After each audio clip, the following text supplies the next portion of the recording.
Zákaz požívať alkoholické nápoje na verejnosti v Nitre bude rozšírený na ďalšie ulice, ale aj sídliská Chrenová a Klokočina. Rozhodli o tom mestskí poslanci. My sme vybrali také najdôležitejšie ulice, alebo najproblémovejšie ulice. Na Klokočine je to napríklad ulica Škultétyho, Jurkovičová ulica, Čajkovského ulica. Za Chrenovou môžem povedať, že to je Výstavná ulica, Topolová ulica, Nábrežie Mládeže. Tam bude platiť zákaz 20 hodín denne. Toto obmedzenie platí od 6. hodiny rannej do 2. hodiny v noci nasledujúceho dňa. Konkrétne na celej Klokočine. Od 6. do 2. v noci. Inde v meste zostalo staré mesto tak, ako bolo. Čiže od 22.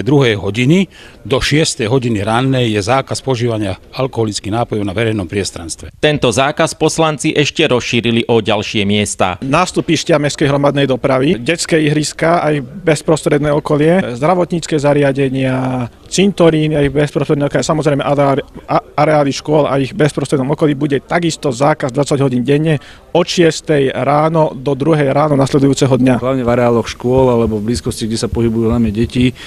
Z hľadiska nejakého výchovno-vzdelávacieho procesu takéto lokality boli rizikové. Aj tu budú platiť výnimky. Ako sú trhy, ako sú určité mestskými časťami organizované akcie, ktoré sú v podstate kvázi ľudového charakteru. Za porušenie zákazu udelí mestská polícia pokutu do 33 eur. Pokiaľ mestská polícia dokáže skontrolovať také množstvo spoplatnených parkovísk, tak zo pár ulic naviac nemôže byť až taký problém. Jozef Jurík, televízia Nitrička.